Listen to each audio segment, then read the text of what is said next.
नाही की त्या शेवटपर्यंत माझ्याबरोबर आहेत. जसे माझे मिस्टर शेवटपर्यंत दादांबरोबर होते, त्यांनी कधीच दादांना अंतर दिलं नाही किंवा दादांनी पण त्यांना कधीच अंतर दिलं नाही. त्याचप्रमाणे वहिनीसुद्धा माझ्याबरोबर आयुष्यभर राहणार आहे. माझ्या मुलांकडे, माझ्या संपूर्ण कुटुंबाकडे त्यांचं लक्ष राहील आणि आता आमचं नातं घरच्यासारखं आहे असं त्यांचं म्हणणं. तुमच्यावर आणि वहिनींवर दोन्ही कुटुंबांवर एकसारखं दुःख कोसळलेलं होतं, तरी देखील सुनेत्रा पवार या निर्धक्कपणे तुमच्या घरापर्यंत पोहोचल्या. त्यांचं आणि माझं दुःख एकसारखं आहे. माझं सर्वस्व गेले तसं त्यांचं सुद्धा गेले, तरी त्या उभ्या आहेत. माझ्या डोक्यावरती हात ठेवलाय त्यांनी, माझ्या घरावरती हात ठेवलाय.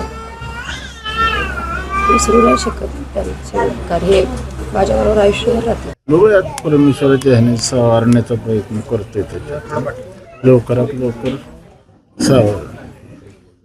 काय अपेक्षा होत्या आपल्या मुलाची, काय स्वप्न होती, काय ध्येय दिशा होत्या? मुलाच्या अपेक्षा खूप होत्या पण तो तशा पूर्ण झाल्या नाहीत असंच म्हणावं लागेल, कारण अर्धवटच सोडून गेलं. कारण एकुलता एकच मुलगा आहे तो मला.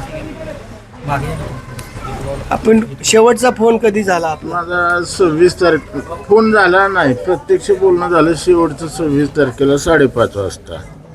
मी इकडे गावी येणार होतो, तो खारघरला मुलं आणायला विटाव्याला परत हे होणार होतं. ते म्हणलं मला तुम्ही जा, माझं सातारला तिकडं दौरा लागणार आहे आणि मी तिकडे येणार आहे, मग आपण संचेती हॉस्पिटलला जाऊ. मग आपण तिथे माझ्या गुडघ्याची ट्रीटमेंट चालू होती. त्याच्यानंतर 27 तारखेला फोन वगैरे काय झाला नाही. मग 27 तारखेला संध्याकाळी इथं घरात फोन आलेला आहे पण मला माहीत नाही. येतोय म्हणलं बारामतीला आणि संध्याकाळी घरी मुक्कामाला येणार असं बोलला तो. आता सुनेत्रा वहिनींसोबत काय बोलणं, काय बोलले भेट दिली? नाही, मॅडमने सांगितलं तुमच्या काय अपेक्षा आहेत, तुम्ही चर्चा करा, हे करा. मी सांगितलं त्यांना की आमचे हे 13 तारखेत म्हणजे 13 दिवस झाल्यानंतर येत होते. त्यांनी काही सांगितले